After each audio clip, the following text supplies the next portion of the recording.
Hi friends, Jesus with us ಚಾನೆಲ್ಗೆ ನಿಮಗೆ ಮತ್ತೆ ಸ್ವಾಗತ. ದಯವಿಟ್ಟು ವಿಡಿಯೋವನ್ನು ಸ್ಕಿಪ್ ಮಾಡದೆ ಪೂರ್ತಿ ನೋಡಿ ದೇವರ ವಾಕ್ಯವನ್ನು ಸಂಪೂರ್ಣ ತಿಳಿಯುವಿರಿ. ನೀವು ಫಸ್ಟ್ ಟೈಮ್ ನಮ್ಮ ಚಾನೆಲ್ಗೆ ಬಂದಿದ್ದಾರೆ, ದಯವಿಟ್ಟು ಸಬ್ಸ್ಕ್ರೈಬ್ ಮಾಡಿ. ವಿಡಿಯೋವನ್ನು ಲೈಕ್ ಮಾಡಿ, ವಿಡಿಯೋವನ್ನು ನಿಮ್ಮ ಸ್ನೇಹಿತರಿಗೆ ಶೇರ್ ಮಾಡಿ. ನಿಮ್ಮಿಂದ ನಮಗೆ ಹೊಸ ವಿಡಿಯೋ ಮಾಡಲು ಸ್ಫೂರ್ತಿ ಸಿಗುತ್ತದೆ.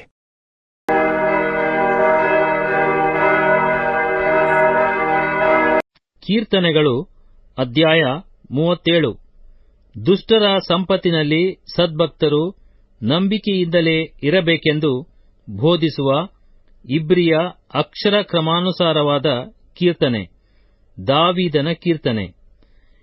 ಕೆಟ್ಟ ನಡತೆಯುಳ್ಳವರನ್ನು ನೋಡಿ ಉರಿಗೊಳ್ಳಬೇಡ, ದುರಾಚಾರಿಗಳಿಗೋಸ್ಕರ ಹೊಟ್ಟೆ ಕಿಚ್ಚು ಪಡಬೇಡ.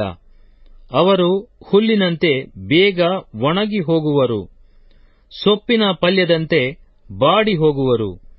ಯೆಹೋವನಲ್ಲಿ ಭರವಸವಿಟ್ಟು ಒಳ್ಳೆಯದನ್ನು ಮಾಡು, ದೇಶದಲ್ಲಿ ವಾಸವಾಗಿದ್ದು ನಂಬಿಕೆಯನ್ನು ಅನುಸರಿಸು. ಆಗ ಯೆಹೋವನಲ್ಲಿ ಸಂತೋಷಿಸುವಿ, ಮತ್ತು ಆತನು ನಿನ್ನ ಇಷ್ಟಾರ್ಥಗಳನ್ನು ನೆರವೇರಿಸುವನು. ನಿನ್ನ ಭೂಯಾತ್ರೆಯ ಚಿಂತೆಯನ್ನು ಯೆಹೋವನಿಗೆ ವಹಿಸಿಬಿಟ್ಟು ಭರವಸದಿಂದಿರು, ಆತನೇ ಅದನ್ನು ಸಾಗಿಸುವನು. ಆತನು ನಿನ್ನ ನೀತಿಯನ್ನು ಉದಯದ ಬೆಳಕಿನಂತೆಯೂ ನಿನ್ನ ನ್ಯಾಯವನ್ನು ಮಧ್ಯಾಹ್ನದ ತೇಜಸ್ಸಿನಂತೆಯೂ ಪ್ರಕಾಶಗೊಳಿಸುವನು. ಯೆಹೋವನ ಸನ್ನಿಧಿಯಲ್ಲಿ ಶಾಂತನಾಗಿ ಆತನಿಗೋಸ್ಕರ ಕಾದಿರು.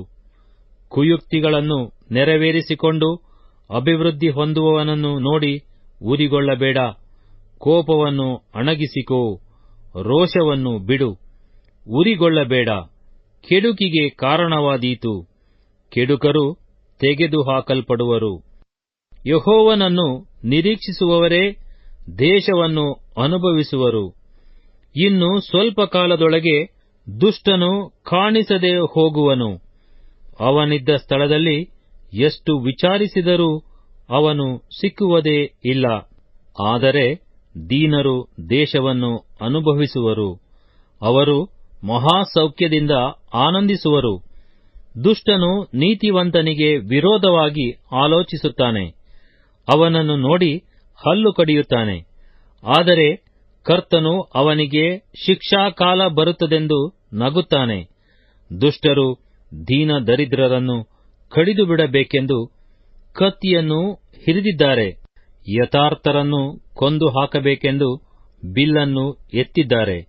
ಆದರೆ ಅವರ ಕತ್ತಿ ಅವರ ಎದೆಯನ್ನೇ ಇರಿದು ಬಿಡುವುದು, ಅವರ ಬಿಲ್ಲುಗಳು ಸಿಡಿದು ಮುರಿದು ಹೋಗುವವು. ದುಷ್ಟರ ಮಹಾ ಸಮೃದ್ಧಿಗಿಂತಲೂ ನೀತಿವಂತನ ಬಡತನವೇ ಲೇಸು. ದುಷ್ಟರ ತೋಳುಗಳು ಮುರಿದು ಹೋಗುವವು, ನೀತಿವಂತರನ್ನು ಯೆಹೋವನೇ ಉದ್ಧರಿಸುವನು. ಯೆಹೋವನು ಸದ್ಭಕ್ತರ ಜೀವಮಾನವನ್ನು ಲಕ್ಷಿಸುತ್ತಾನೆ, ಅವರ ಸ್ವಾಸ್ಥ್ಯವು ಶಾಶ್ವತವಾಗಿ ನಿಲ್ಲುವುದು. ಅವರಿಗೆ ವಿಪತ್ಕಾಲದಲ್ಲಿಯೂ ಆಶಾಭಂಗವಾಗುವುದಿಲ್ಲ, ಬರಗಾಲದಲ್ಲಿಯೂ ಅವರಿಗೆ ಕೊರತೆಯಿಲ್ಲ. ದುಷ್ಟರೋ ನಾಶವಾಗಿ ಹೋಗುವರು. ಯೆಹೋವನ ವೈರಿಗಳು ಹುಲ್ಲುಗಾವಲುಗಳ ಸೊಗಸಿನಂತಿದ್ದು ಮಾಯವಾಗುವರು. ಅವರು ಹಬೆಯಂತೆ ತೋರಿ ಅಡಗಿ ಹೋಗುವರು. ದುಷ್ಟನು ಸಾಲ ಮಾಡಿಕೊಂಡು ತೀರಿಸಲಾರದೆ ಹೋಗುವನು. ನೀತಿವಂತನು ಪರೋಪಕಾರಿಯಾಗಿ ಧರ್ಮ ಕೊಡುವನು. ಯೆಹೋವನ ಆಶೀರ್ವಾದವು ಯಾರಿಗಿರುವುದೋ ಅವರು ದೇಶವನ್ನು ಅನುಭವಿಸುವರು. ಆತನ ಶಾಪವು ಯಾರಿಗಿರುವುದೋ ಅವರು ತೆಗೆದುಹಾಕಲ್ಪಡುವರು. ಸತ್ಪುರುಷನ ಗತಿಸ್ಥಾಪನೆಯು ಯೆಹೋವನಿಂದಲೇ ಆಗಿದೆ, ಆತನು ಅವನ ಪ್ರವರ್ತನೆಯನ್ನು ಮೆಚ್ಚುತ್ತಾನೆ. ಅವನು ಕೆಳಗೆ ಬಿದ್ದರೂ ಏಳದೆ ಹೋಗುವುದಿಲ್ಲ. ಯೆಹೋವನು ಅವನನ್ನು ಕೈಹಿಡಿದು ಉದ್ಧಾರ ಮಾಡುವನು. ನಾನು ಬಾಲಕನಾಗಿದ್ದೆನು, ಈಗ ವೃದ್ಧನಾಗಿದ್ದೇನೆ. ಈವರೆಗೂ ನೀತಿವಂತನು ದಿಕ್ಕಿಲ್ಲದೆ ಬಿದ್ದಿರುವುದನ್ನಾಗಲಿ ಅವನ ಸಂತತಿಯವರು ಭಿಕ್ಷೆ ಬೇಡಿ ತಿನ್ನುವುದನ್ನಾಗಲಿ ನೋಡಲಿಲ್ಲ. ಅವನು ಯಾವಾಗಲೂ ಧರ್ಮಿಷ್ಠನಾಗಿ ಹಣ ಸಹಾಯವನ್ನು ಮಾಡುತ್ತಾನೆ. ಅವನ ಸಂತತಿಯವರು ಆಶೀರ್ವಾದ ಹೊಂದುವರು. ಕೆಟ್ಟದ್ದಕ್ಕೆ ಹೋಗದೆ ಒಳ್ಳೆಯದನ್ನೇ ಮಾಡು. ಆಗ ನೀನು ಯಾವಾಗಲೂ ದೇಶದಲ್ಲಿ ವಾಸವಾಗಿರುವಿ. ಯೆಹೋವನು ನ್ಯಾಯವನ್ನು ಮೆಚ್ಚುವನು. ತನ್ನ ಭಕ್ತರನ್ನು ಎಂದಿಗೂ ಕೈ ಬಿಡುವವನಲ್ಲ. ಅವರು ಸದಾಕಾಲವೂ ಸುರಕ್ಷಿತರಾಗಿರುವರು. ದುಷ್ಟರ ಸಂತತಿ ತೆಗೆದುಹಾಕಲ್ಪಡುವುದು. ನೀತಿವಂತರೋ ದೇಶವನ್ನು ಅನುಭವಿಸುವರಾಗಿ ಅದರಲ್ಲಿ ಶಾಶ್ವತವಾಗಿ ವಾಸಿಸುವರು. ನೀತಿವಂತನ ಬಾಯಿಯು ಸುಜ್ಞಾನವನ್ನು ನುಡಿಯುತ್ತದೆ. ಅವನ ನಾಲಿಗೆ ನ್ಯಾಯವನ್ನೇ ಹೇಳುತ್ತದೆ. ದೇವರ ಧರ್ಮೋಪದೇಶವು ಅವನ ಹೃದಯದಲ್ಲಿರುವುದು. ಅವನು ಜಾರುವುದೇ ಇಲ್ಲ. ದುಷ್ಟನು ಹೊಂಚು ಹಾಕಿ ನೀತಿವಂತನನ್ನು ಕೊಲ್ಲಬೇಕೆಂದು ಸಮಯ ನೋಡುತ್ತಾನೆ. ಆದರೆ ಯೆಹೋವನು ಅವನನ್ನು ಸಿಕ್ಕಗೊಡಿಸುವುದಿಲ್ಲ. ಅವನನ್ನು ನ್ಯಾಯ ವಿಚಾರಣೆಯಲ್ಲಿ ಅಪರಾಧಿಯೆಂದು ಎಣಿಸುವುದಿಲ್ಲ. ಯೆಹೋವನನ್ನು ನಿರೀಕ್ಷಿಸುವವನಾಗಿ ಆತನ ಮಾರ್ಗವನ್ನೇ ಅನುಸರಿಸು. ಆಗ ಆತನು ನಿನ್ನನ್ನು ಮುಂದಕ್ಕೆ ತಂದು ದೇಶವನ್ನು ಅನುಭವಿಸುವಂತೆ ಮಾಡುವನು. ದುಷ್ಟರು ತೆಗೆದು ಹಾಕಲ್ಪಡುವುದನ್ನು ನೀನು ನೋಡುವಿ. ದುಷ್ಟನು ಭೀಕರನಾಗಿ ಸ್ವಸ್ಥಳದಲ್ಲಿ ಹಸುರಾಗಿ ಬೆಳೆದ ಮರದಂತೆ ವಿಸ್ತರಿಸಿಕೊಂಡಿರುವುದನ್ನು ನೋಡಿದ್ದೆನು. ತರುವಾಯ ನಾನು ಆ ದಾರಿಯಲ್ಲಿ ಹೋಗಿ ನೋಡಲಾಗಿ ಅವನು ಇಲ್ಲದೆ ಹೋಗಿದ್ದನು. ಅವನನ್ನು ಹುಡುಕಿದರೂ ಸಿಕ್ಕಲೇ ಇಲ್ಲ. ಒಳ್ಳೆ ನಡತೆಯುಳ್ಳವನನ್ನು ನೋಡು, ಯಥಾರ್ಥನನ್ನು ಲಕ್ಷಿಸು. ಶಾಂತನಿಗೆ ಸಂತಾನವೃದ್ಧಿ ಆಗುವುದು. ದ್ರೋಹಿಗಳೆಲ್ಲರೂ ನಾಶವಾಗುವರು. ದುಷ್ಟರ ಸಂತಾನವು ತೆಗೆದುಹಾಕಲ್ಪಡುವುದು. ನೀತಿವಂತರ ರಕ್ಷಣೆ ಯೆಹೋವನಿಂದಲೇ. ಇಕ್ಕಟ್ಟಿನಲ್ಲಿ ಆತನೇ ಅವರಿಗೆ ದುರ್ಗಸ್ಥಾನ. ಯೆಹೋವನು ಸಹಾಯಕನಾಗಿ ಅವರನ್ನು ತಪ್ಪಿಸಿಬಿಡುವನು. ಅವರು ಆತನ ಆಶ್ರಿತರಾದ್ದರಿಂದ ದುಷ್ಟರ ಕೈಯಿಂದ ತಪ್ಪಿಸಿ ರಕ್ಷಿಸುವನು. ಕೀರ್ತನೆಗಳು ಅಧ್ಯಾಯ 38. ದುರವಸ್ಥೆಯಲ್ಲಿರುವ ಭಕ್ತನು ದೇವರ ಸಹಾಯವನ್ನು ಬೇಡಿಕೊಳ್ಳುವುದು. ದಾವೀದನ ಕೀರ್ತನೆ.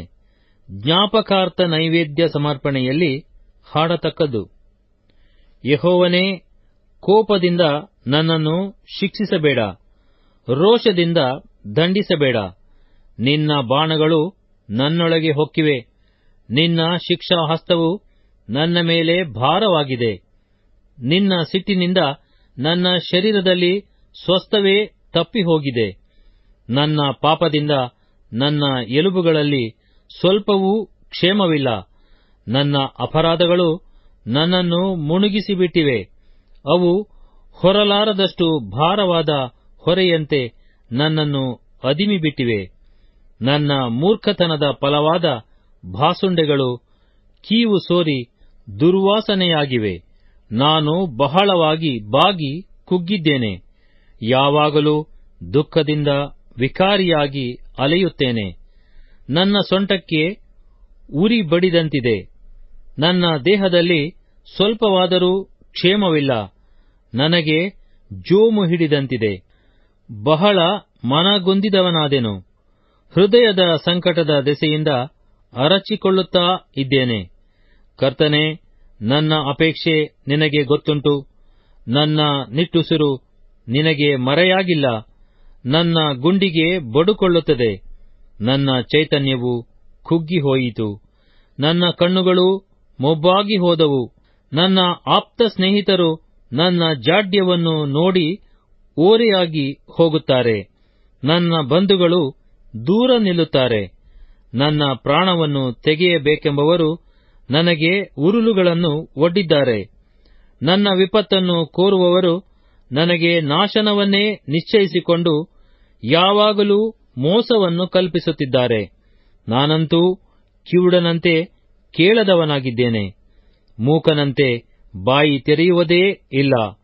ನಾನು ಕಿವಿ ಕೇಳಿಸದವನಂತೆಯೂ ಪ್ರತ್ಯುತ್ತರ ಕೊಡಲಾರದವನಂತೆಯೂ ಆದೆನು. ಯೆಹೋವನ ಕರ್ತನೇ, ನನ್ನ ದೇವರೇ, ನೀನೇ ಸದುತ್ತರವನ್ನು ಕೊಡುವವನು. ನನ್ನ ವಿಷಯದಲ್ಲಿ ಶತ್ರುಗಳಿಗೆ ಸಂತೋಷವಾಗಬಾರದು. ನಾನು ಜಾರಿ ಬಿದ್ದರೆ ಹಿಗ್ಗುವರಲ್ಲ ಅಂದುಕೊಂಡೆನು. ನನಗೆ ಆಪತ್ತೇ ಸಿದ್ಧವಾಗಿದೆ. ಯಾವಾಗಲೂ ನನಗೆ ಸಂಕಟವದೆ. ನಾನು ಅಪರಾಧಿಯೇ ಹೌದೆಂದು ಒಪ್ಪಿಕೊಳ್ಳುತ್ತೇನೆ. ನನ್ನ ಪಾಪದ ದೆಸೆಯಿಂದಲೇ ನನಗೆ ವ್ಯಸನ ಉಂಟಾಯಿತು. ನನ್ನ ಶತ್ರುಗಳು ಚುರುಕಾದವರೂ ಬಲಿಷ್ಠರೂ ಆಗಿದ್ದಾರೆ. ನನ್ನನ್ನು ಅನ್ಯಾಯವಾಗಿ ದ್ವೇಷಿಸುವವರು ಬಹುಮಂದಿ.